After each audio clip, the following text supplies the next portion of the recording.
Hello everyone and welcome back to Cruel and Unusual Storytime. I am your host Simon Dexter, and we're back in the old space. You can tell because of the weird owl thing over my shoulder. Anyway, today we're starting a new creepypasta. This one's been suggested to me by Jerry Avenir. Avenir? You know, that guy. He suggests things to me all the time because he's cool. Anyway, I don't know much about it. Seems original, at least. I don't know. We'll see if it's a lost something when we read it, won't we?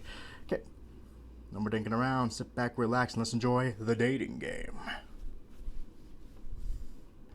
I had been single for a while, and I was sick and tired of it. Being 32 and single is no laughing matter. The traumatic experience of watching your girlfriend get married, have children, attain the American dream, are akin to the hopeless depressions of the schizophrenic mental patient.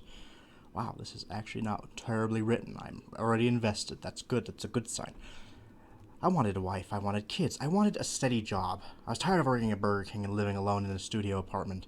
And I was almost certain I memorized 90% of porn stars on on the internet by name. Wow, that's cool. Disgusted by the company of my left hand, I decided to go out to one of those speed dating events. Oh, okay, this isn't so bad. The first paragraph was good. Let's see if it gets worse or better.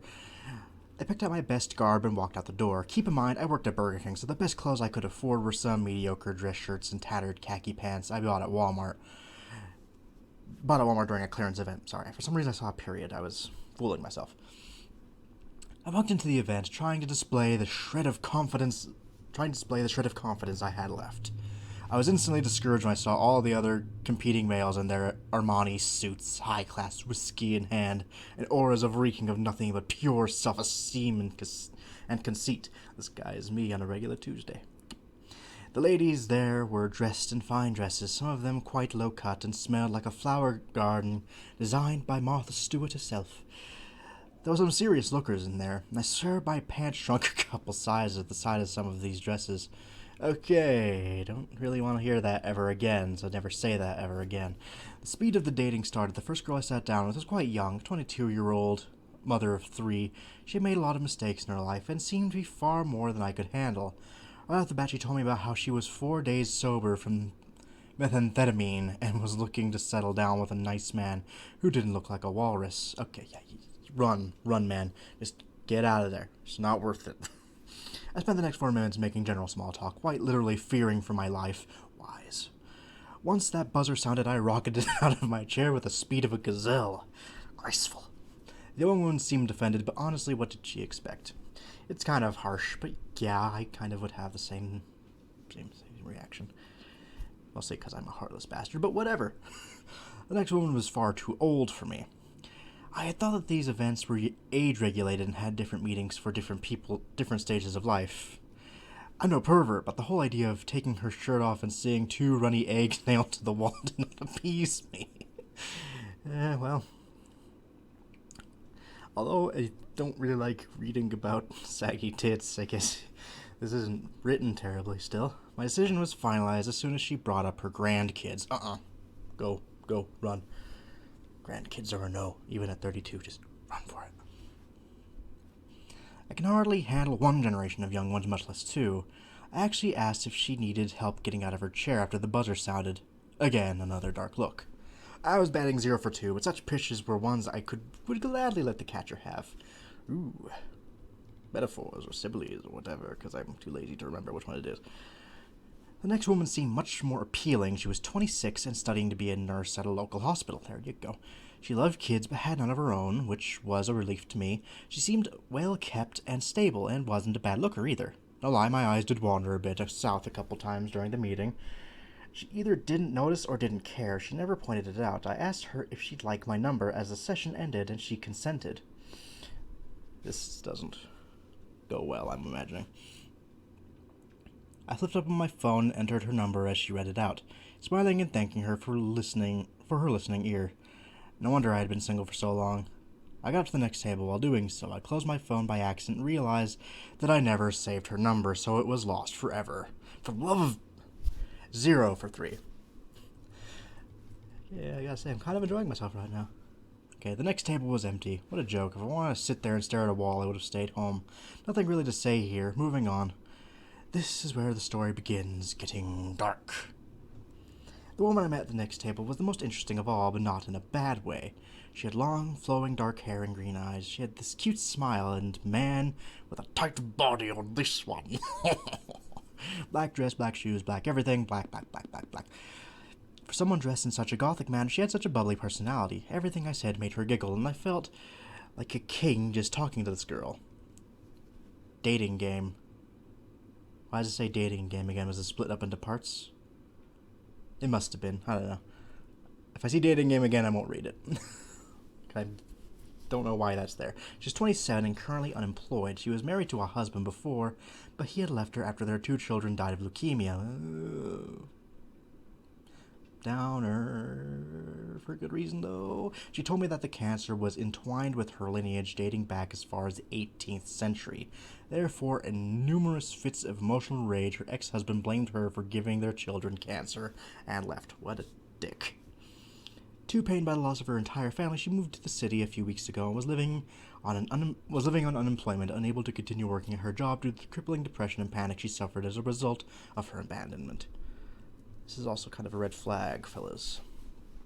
Reasonable red flag, but still, if you're looking for good times, you need to be more of a psychiatric type. Despite the torment in her life, she never seemed depressed about it. Either she was incredibly optimistic about life, or she was one of the best actors I had ever seen.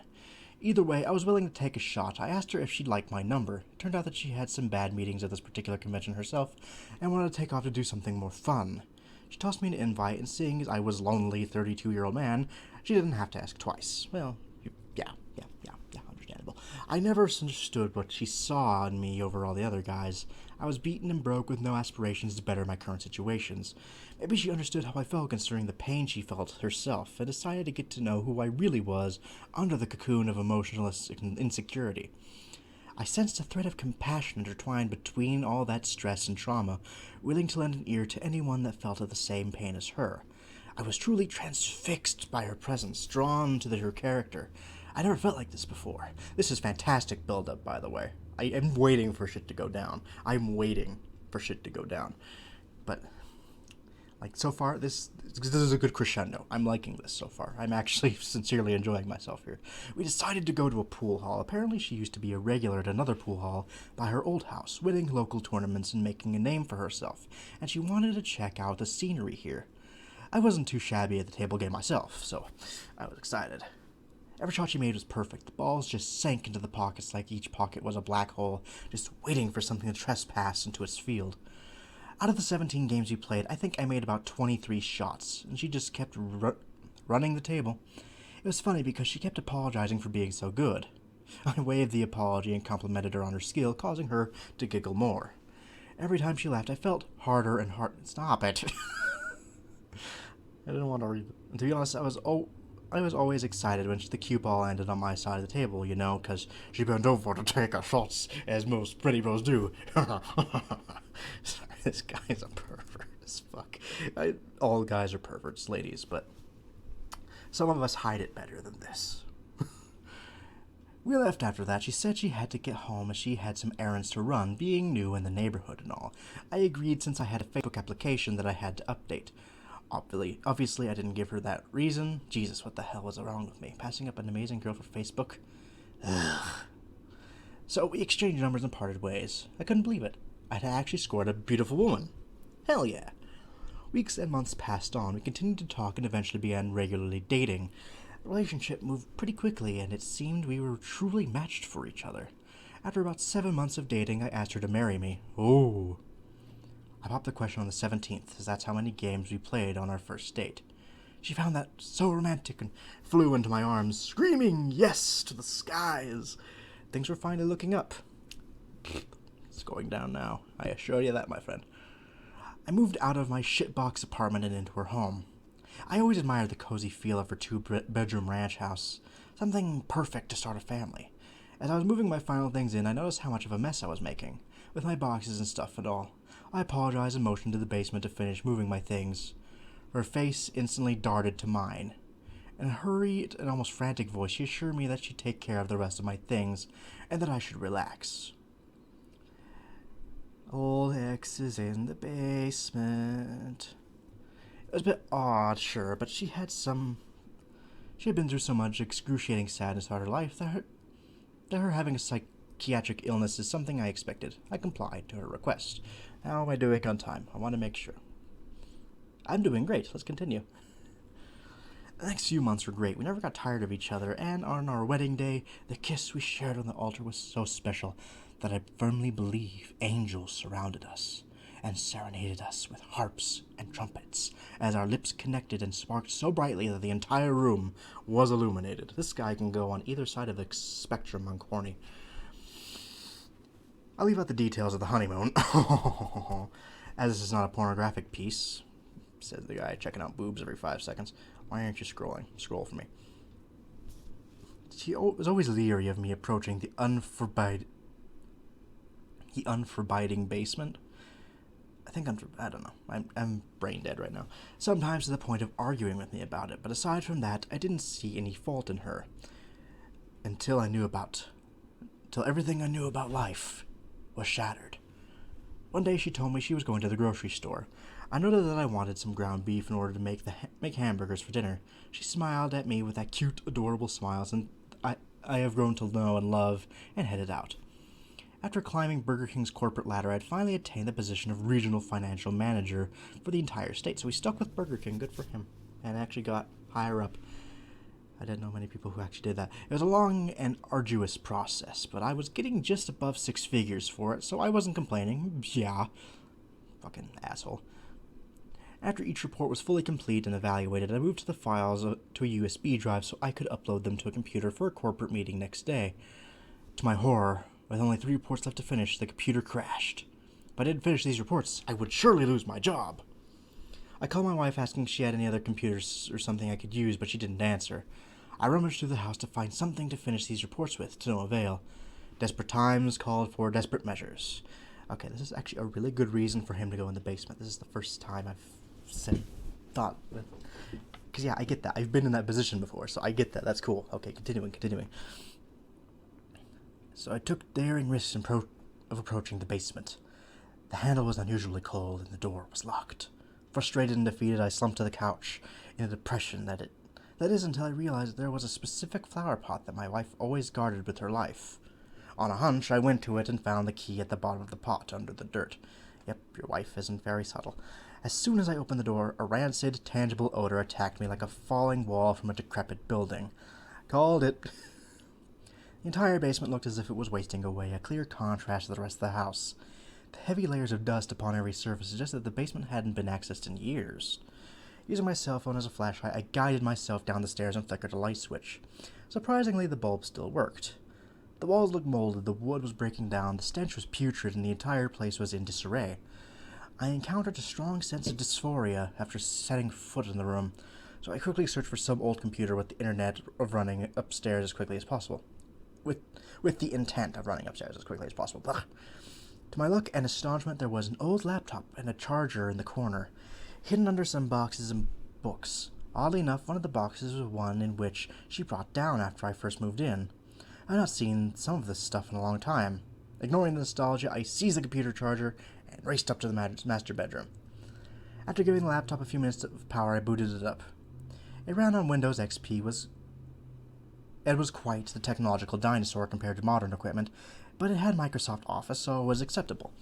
As soon as Windows finished booting up, a system message appeared on the screen notifying me that new sources had been added to the tagged video cache, and if I'd like to check it.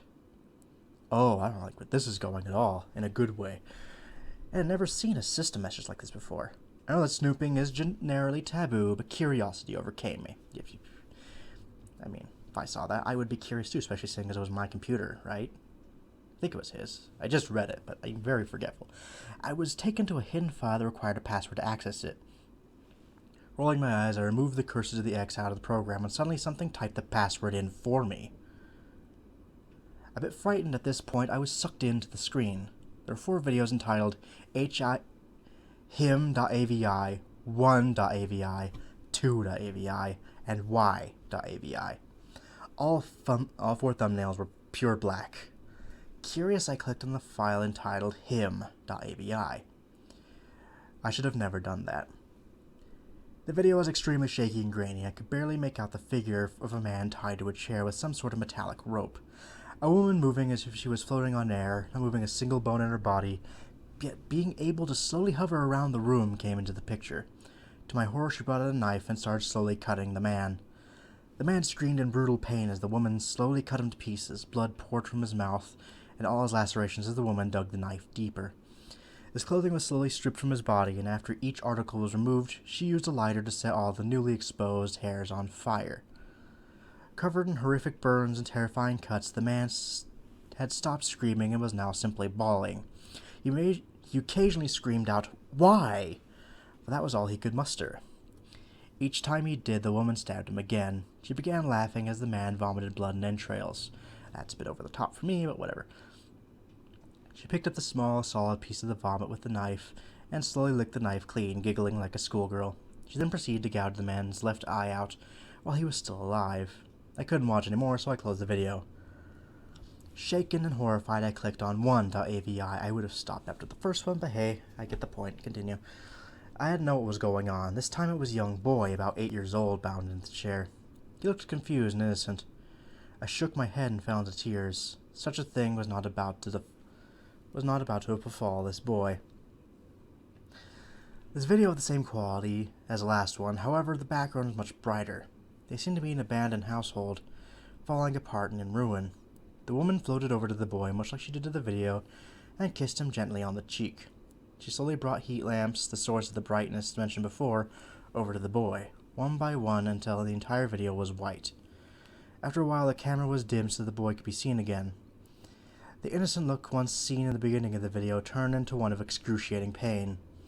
The heat lamp slowly began burning his clothes and skin. Bubbles and blisters began rapidly forming on his skin as he too screamed in pain. As with the man in the last video, he screamed, "Why?" and was punished each time by being brutally lashed with the belt with the pieces of what appeared to be broken glass. Studded with pieces of what appeared to be broken glass. Yikes. The blisters began to boil and the child was roasted alive. Eventually the screaming stopped and the boy fell into seizures. At this point the same giggling in the last video could be heard again. This time even louder.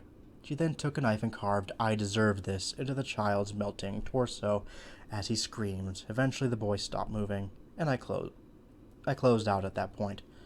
Checking on time. Still doing okay. Let's just try and get through this. I don't have many pages left. I needed to see the next one. I had to witness this. This had to be stopped. With such determination, I clicked on 2.avi. This time there was no one strapped in the chair. Instead, an infant car seat was in the chair, with what seemed to be a newborn infant tightly strapped inside. Like the previous video, a woman floated over to the child. She rubbed its head and briefly went off camera. She came back with a syringe and violently stuck it into the child's body, injecting a blue liquid into the child. Unique to the collection, the video began fast-forwarding. At first the infant seemed normal, happy, smiling, and carefree. As the fast-forwarding progressed, the child grew more and more uncomfortable. It started coughing and wheezing, it began puking up white liquid and began crying, almost as if it too was saying, "Why?" A dark bottle was briefly placed in front of the camera, and the words "Tasty Juice" were written upon it. The bottle was turned over to reveal its contents, a blue liquid that sizzled when it reached the ground. Blood-curdling screams erupted from the baby as it fell into more unstable condition. As the shrieking child grew closer to death, the same giggling in the previous videos presented itself. But this time it was far louder than before, determined to make it to the end. I fixated my eyes upon the screen despite how much they were tugging at me to look away. The woman was screaming in laughter, louder than the baby was at this point. She floated over to the child again, unstrapped it, grabbed it by its legs, and to my utter shock, swung it head first as hard as she could at the wall. The child's head exploded on impact, leaving cranial viscera and fluids draped all over the wall. The video then went to black. Shaking, I forced myself to click on y.avi, which I'm sure is going to explain everything because I kept saying y. Before the video played, I noticed that this file was modified within the last hour. Almost blinded by fear, I swallowed my apprehension and opened my eyes. This time there was just a woman. No other person was present. She was facing away from the camera and was speaking in a demonic tone. You know how I feel about demonic stuff, but I can't really recall, but here's a paraphrased transcript of what she said. Hello. Clearly by now you know that I'm not the person you thought I was. I'm a sick and twisted woman. I love this. It makes me so happy to see somebody die, especially at my hand. I know you're watching this, and I know you're terrified. The ghosts of those I have killed are swarming around you right now, telling you to pull away from the screen to save yourself. Yet you still sit here and watch, waiting for some happy ending or reasonable explanation to the events you have just witnessed. There are no special effects here. What you saw was real.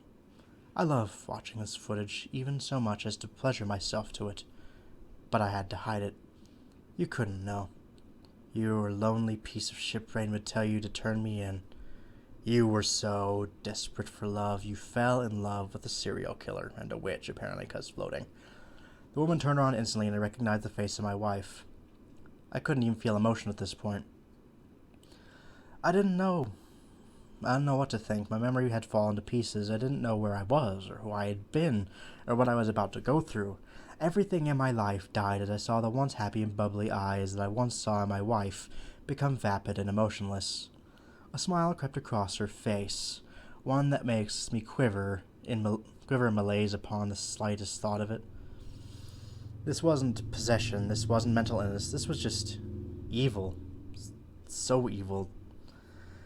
The video continued. It's quite a shame. I really loved you. We had this passion. Remember the giggle I made you fall in love with me? I tricked you. I lied to you. And you want to know the best part? I knew you'd find out. I couldn't keep the secret forever. Eventually, you'd find the key to the basement. Eventually, the stench would become too strong. Eventually, the decaying foundation would begin to topple the house. And eventually, you'd finally realize that my children never had leukemia and my husband never left. I killed them. And they're closer than you think. Why do you think the basement smells so bad? You'd be surprised how easy it is to cement human remains on the floor. You stepped in my dead children and husband. Feel proud of yourself. I know you're watching this. I just made this video.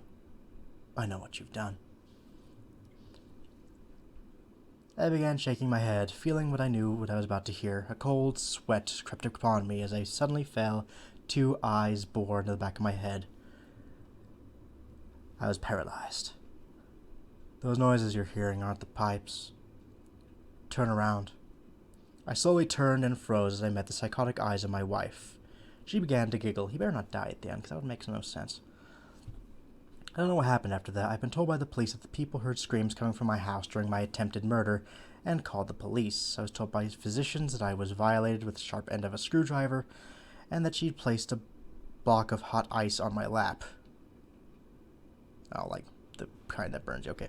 I was tied to a chair the same as the one used in the previous videos and was videotaped. All the videos are now in police custody, and I refuse to see mine.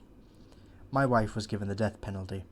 I was present at the execution. Her last words were to tell me that she would never leave me, that she would always know where I was, that she would never give up on my murder, and that she'd never left a job unfinished. She was sure to tell me that I would see her again, that she'd send another minion to finish the job. She finished by telling me that I would never be safe. Ever. She survived the first 3 attempts at lethal injection, but died on the 4th. She was smiling and giggled like a little schoolgirl before she died. I have been through extensive therapy, and years later I have been able to overcome the horrific trauma I saw and experienced. I still make 6 figures a year. I have made a good network of friends, and my life has been incredible. I feel accomplished and successful, something I have never felt before. I am now confident. So confident, in fact, that I am going on a date tonight with a girl. She's cute, too, with his long, dark, flowing hair and vibrant green eyes. And that was the dating game. Man, I don't know what to say. That was really good. Like, holy shit, that was really good. Like, I haven't read something that good since, like, Sandman. Like, holy crap. Okay, so what was right with this? A, it had fantastic build-up. I felt for the character. He was kind of very standard. He wasn't an asshole. He was just sort of what you'd expect from a guy at 32, single, working at a burger joint, feeling depressed, down on himself, and it's really good build-up from there on out. Just the whole dating scene where he has 3 shitty things, and he meets one who seems perfect, and they actually date for a long time, and it's all nice and well. And man, I had like 0 complaints. I guess the random throwing sexual things bugs me a bit, but it's also kind of added to this disturbing factor, especially when she said like she touched herself to that stuff. Like, to me that was like, oh god, but it actually, I feel that kind of worked. And I feel it kind of worked for the guy too, so it really isn't that much of a complaint, really.